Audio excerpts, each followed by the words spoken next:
Ciao a tutti e bentornati a una nuova escursione con Antelacus. Oggi non faremo una vera e propria escursione, ma vi porteremo a conoscere uno dei tanti tesori del Veneto, le Grotte del Caglieron. Abbiamo parcheggiato in località Piai, vicino a Fregona. Ci troviamo sopra Vittorio Veneto, nel territorio del Cansiglio.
Da qualche anno a questa parte, le Grotte del Caglieron sono diventate un vero e proprio parco naturale. Lungo il percorso ci sono diverse tabelle esplicative che raccontano un po' la storia di queste grotte. Le Grotte del Caglieron prendono il nome dal torrente Caglieron che scorre qui all'interno e che ha creato una parte di questa struttura naturale. Inoltre si è aggiunto l'intervento dell'uomo, perché nel XVI secolo qui si estraeva l'arenaria, la cosiddetta Piera Dolsa, la pietra tenera, con la quale si costruivano le case a Vittorio Veneto e ancora oggi in città ce ne sono alcune costruite in questo modo.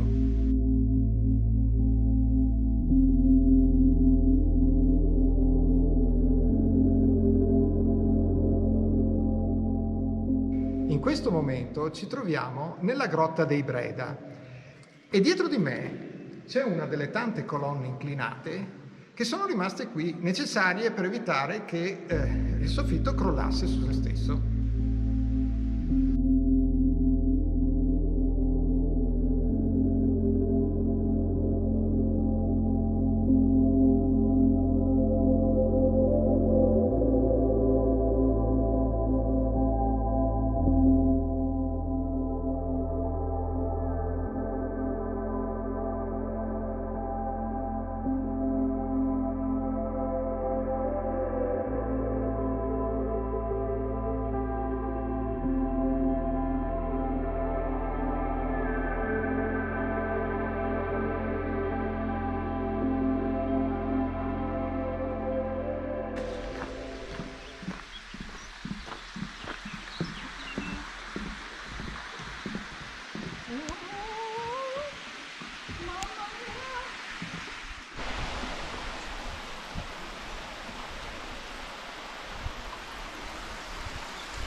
Questa dove ci troviamo adesso è la Grotta delle Concrezioni, la più spettacolare di tutte.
Ci dirigiamo verso la grotta di Santa Barbara. Quindi tornati sulla strada asfaltata, giriamo a destra momentaneamente ed eccola qui.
Abbiamo terminato il nostro giro nelle grotte del Caglieron. È stato veramente di una bellezza eccezionale, vale veramente la pena percorrerlo. Qualche anno fa qui è stato fatto un lavoro veramente notevole da parte dei responsabili di risistemazione di tutto il percorso. È possibile anche avere delle visite guidate e se volete delle informazioni complete basta andare sul sito della Pro Loco di Fregona. Bene, noi ci salutiamo qui. Se vi è piaciuto iscrivetevi al canale e ricordatevi di attivare le notifiche se volete sapere quando esce il nostro prossimo video. Se invece volete vedere le foto con tutta la descrizione dettagliata dell'itinerario, allora abbiamo anche un blog e le parole chiave sono sempre le stesse: Antelacus Outdoors. Grazie e alla prossima escursione con Antelacus.